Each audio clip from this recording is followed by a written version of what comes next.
No banning, high limits, low margin sports betting at its best. Are you ready to learn more? Today we're going to be discussing betting agents. Let's go through what we're going to be talking about. We're going to discuss what they do, the advantages for you, what you must understand.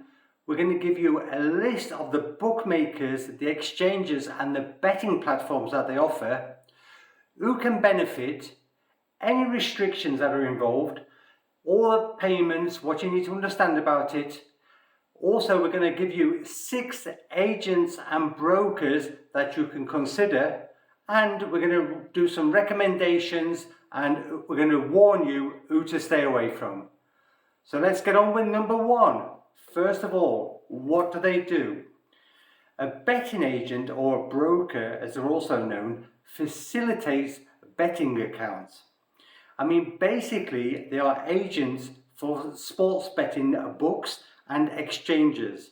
They also offer platform services, often on their own behalf, but sometimes through a third party. The glorified master affiliates, if you really want to know what they are.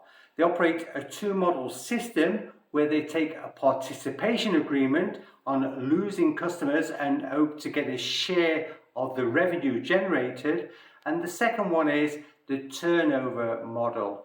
That's when they get paid for each bet that they bring. It's very low, but we're going to discuss that a little bit later on.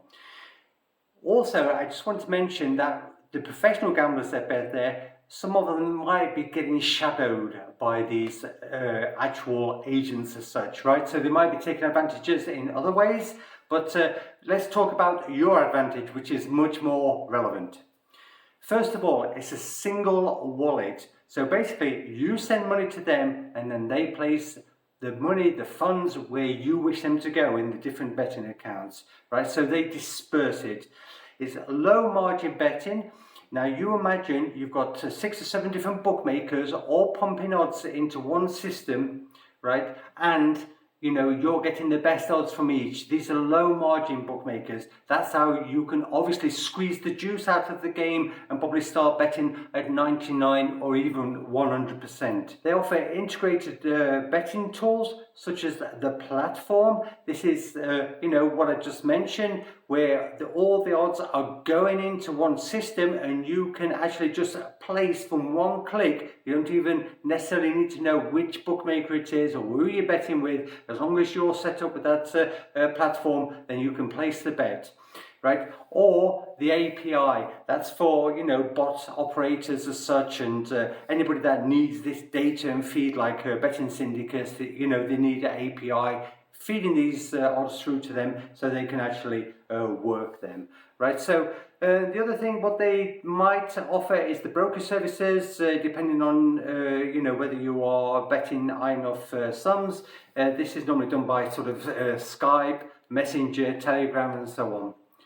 So let's move on to what you need to understand as the customer, right? This is very important because people do get confused. First of all, they are not a sports book. These are mainly sort of Asian handicap specialists, you know, high volume sports, top leagues, top sports. These are what you can bet with them. You know, limits are obviously going to be affected by whatever, you know, the sport and the stage of the betting it's at. So also they do make money by doing things like odd shaving, where they offer you probably 0.5% actually less than they are getting. I must just quickly reiterate a bit on the bookmaker side. They're not the bookmaker, so that means that they do not control the betting limits, right? So don't start thinking to yourself that they're limiting you in one way or the other. It's the bookmaker, right? And the bookmaker doesn't even know who the end consumer is, so just bear that in mind, right? So let's move on and give you a list of the bookmakers. So first of all is, you know, Old Faithful, Pinnacle. Now everybody knows them as probably the best bookmaker in the world in terms of squeezing the margin, always there will lay your bets. You can do it directly with them, but some of these bookmakers you can't, such as BetISN. You would need an agent broker account to be able to place bets with them. Now, they're one of my favorite bookmakers as such as Sportsbooks, because basically they offer the same type of odds as Pinnacle, but you know, it does give you sort of a second platform to go to. But yeah, some of the agents, they are snipping BetISN because they do insist that they're taking a position, if not. And then of course we've got SBO. The problem with SBO, if I must be quite honest with you, is they've got some fantastic odds, but they do make the actual agent broker take an 80% position. So often you can only get 20% of the maximum bet on. So, you know, if the maximum bet was 1,000, you can only place 200 because they don't want any risk whatsoever, and so they just basically limit the SBO accounts to 20% of the full volume, right?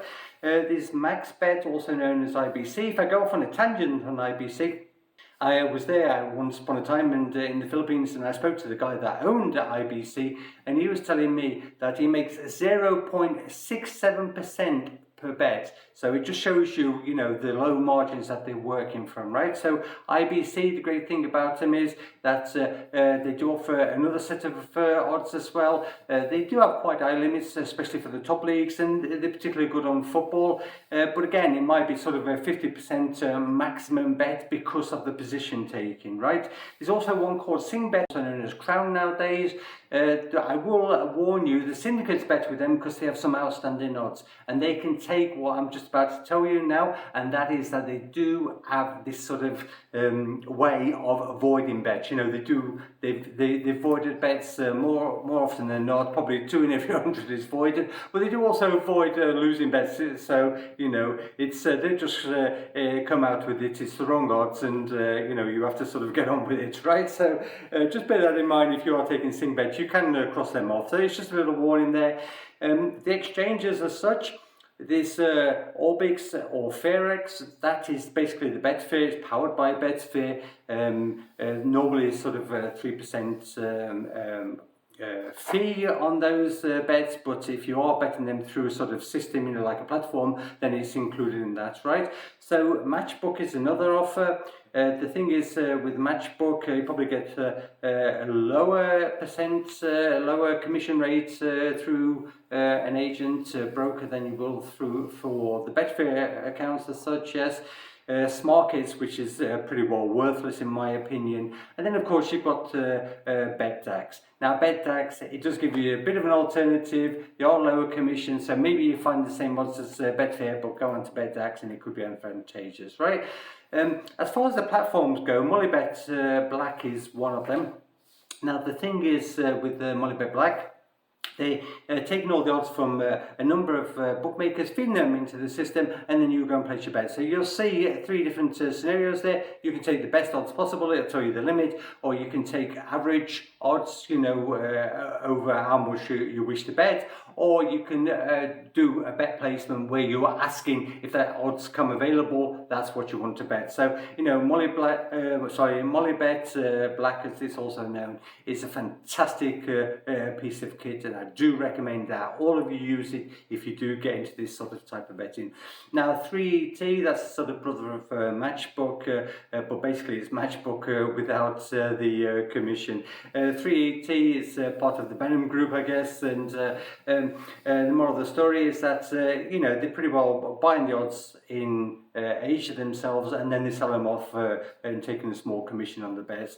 There's another platform that you might want to know about. It's called QBO, Quick Betting Order. I do personally like a Quick Betting Order myself. It's pretty high limits, and you know, it's they're not taking out as much juice as some of these other little platforms. So you can get beneficial odds on QBO, right? So let's talk about who can benefit from betting agents or brokers. First of all, obviously, is sharp punters. If you're a sharp punter, you're making money from gambling, right? You know, you're an originator of bets, you find them yourself, then you could be the type of person that could take advantage. Betting syndicates, And now, obviously, the thing is with betting syndicates, we don't want to sort of go over these type of agents. We have deeper agents, within the agent themselves, bet places doing the jobs for us. Traders, just on that note, I will say that Rebel Betting include a couple of platforms. So if you are a trader and you are trying to always, sort of nab the odds, and you're not sort of an originator as such, you can still benefit. You can still do a bit of buying and selling in terms of using these platforms, right? So restrictions. Now this is going to vary from platform to platform. Now, generally speaking, the US, they're not wanted anywhere. The US, if you are from the US and you want to bet in Asia, I'm afraid you're going to have to find a friend to open your account, right? UK is pretty high on the list. Singapore, they don't fancy. A lot of these guys are from Singapore themselves who operate these systems, so they're on the list. Vietnam, and there's a few other places. It really depends on the sort of broker agent, right? So take that into consideration. Now, I do need to go into the payment thing, because this is very important. This, like I've mentioned to you, it's not a bookmaker as such, right? So they're working with very, very low margins. So they're not going to be expecting you to pay in one day and take the money out the next day. Normally they do like one free payment per month. That's all it is. And it really does depend on what you are using, how you are loading it, right? So you've got to understand the charges, because they could apply. Typically everybody's used like Skrill and Nutella in the past, but you've also got the options of using like the cryptocurrencies and so on. Yeah, so but at least make sure you read all the terms and conditions before you sort of get into that scenario, right? So let's move on to the agents and brokers themselves. The first one in my mind was Asian Odds 88, also known as Asian Connect 88. These guys have been established for about 20 years. What I would say about them in a positive note is that they're snapping less than some of the others. They're not shaving the odds so much. I'd be careful with one or two of the agents out there, but Asian Odds themselves are relatively strong in that department. They probably suffered that they didn't have the best of websites over the years.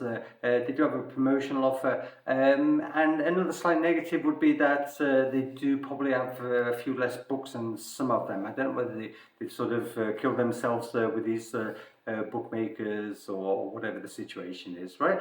So the next one's going to be a sport market. Now, if you're on Rebel Betting, if you are using Rebel Betting, to find odds, right, and advantageous odds, they are linked with sports market. What I like about sports market is that they've got a strong license. It's in the Isle of Man. They've got an absolute excellent reputation. They're very quick, good customer service. You're not going to find better in terms of that. I did get one of my clients commenting that they use FairX as opposed to Orbix, right? So that's possibly a slight negative, because they do have less markets. It's the same thing. They're both pumping through to Betfair, so that's something else. And they do have lower limits on ISN, and the reason for that is quite simple, is that they don't want a position take. So basically they're just passing on the part of the bet that they don't have to take the risk in, right? And so bear that in mind. Bet in Asia, as you've seen, they're up on Odds Portal. They've been making a big push over the years to get a foot in the market. They've got a nice website. One thing I wanted to warn you about betting Asia, what I found is that they even snip in the Pinnacle odds, especially on tennis. I noticed that they had 0.01 less on the actual favourites on tennis. So it's just something that you might want to sort of look into. They've done a big marketing spend, like I mentioned. They do have higher limits than maybe sports markets on some of the books, purely because they are willing to position take, yes, and they do have most books covered. I mean, they're a decent joint, so let's put it like that, right? Then, of course, there's V-Odds. They've been around a long time. They had a big push a few years ago trying to get into the market. Didn't really work for them. They're still, in terms of, if you look at the site visits that they're getting, it's not that massive. They're part of the Ole group. The owners from Singapore. I could tell you a story about that, but I won't go into it into too much detail here. Yes, What I don't like about V-Odds is I find the platform actually itself not that enticing, yes, and it looks very sort of Asian when you sort of click on it, and you see all the crap straight in your face. You know, it's not clear or concise. Yeah, the marketing department's also pretty crap, and the customer service is not far behind. They didn't even answer my questions, but they know my opinion of them. They do owe me some money, but we'll talk about that in another video. Yeah, as far as the next one goes, it's going to be Bet IBC. Now, what can I say about these? They do have an high number of services. You've got to really try to understand them. Yes, they have all the payment options, and they do have a VIP IBC for those guys that have got a big turnover. That's going to give you a little bit more percent on your bets. You know, you're going to get a little less of a margin, and but again, it depends on sort of volume. Yes, so. Now, whether I would recommend them or not, I don't know, because they do sort of clip odds. The support I've heard is not particularly good, and that's from one of my clients themselves. And they have been recommending, you know, a wayward sort of bookmakers second option. So I'd be very careful about Bet IBC. I'm not going to, you know, totally leather them, but I'm just a little bit skeptical. And then there is Premium Trade-ins. Now, Premium Trade-ins, they are also the owner of OneBet, and OneBet is, well, you know, I've got to be very careful what I say, but let's just say that they cancel bets, and they haven't got this sort of a good reputation. And yeah, you have to look in the terms and conditions. One of my partners, I don't know how, whatever, led him to do this. He opened an account with them many years ago, and we found out that they were taking like 2 points away from each of the odds, and then they made the stupid comment, oh, do you want Class A odds, you know, which is absolute crazy, obviously, you know, and then he went back about 10 years later, not learning his lesson, and, you know, because they told him, yeah, we have the absolute highest limits in the industry. Not true at all. They have the same limits as everybody else, and he sent them money, realised that it's a load of crap, asked them for the money back, and they ditched him for 10%, right? So, you know, that's what you've got to be thinking if you are betting with those guys, right? So, as far as recommendations go, I would definitely say if you're just like, you know, sort of Joe Blogg's punter, professional punter that's making it nice and steady, you don't need massive volume, then Sport Market would be my preferred choice. I don't necessarily have anything against the others, but, you know, I mean, if you want to try betting Asia or Asian odds 88, then they would be fine too. The one that I would definitely recommend that you stayed away from is Premium Trade-ins. I really took the beef with these guys. I've asked them to clear things up. They never did. I don't want to ever speak to them again. As far as I'm concerned, they're finished. They've got a bad reputation. If you look through forums and things like that, you will see that for yourself. So, you know, these are the type of things that you're up against. Like I say, this type of betting is more sort of for the professional gambler. Obviously, these bookmakers are not just taking professional bets, otherwise they wouldn't have any margin for themselves, right? So, you know, but you've got to know what you're doing if you are betting with agents or brokers as such, yes? So, you know, if you really want to learn betting, or if you're a professional gambler already who's wants to get to the next level, you could consider our mentorship program. We do something, you know, we want to take you to the next level, basically help you out along your journey. And yeah, that's about it for now. If you like this type of video, make sure you give us a like, give us a thumbs up, comment, you know, if you've had accounts with these guys, let us know what happened, right? If you've got anything negative to say or anything positive, right? And that's it, you're through to boot camp again. We'll catch you in the next one soon. Take care for now, bye-bye.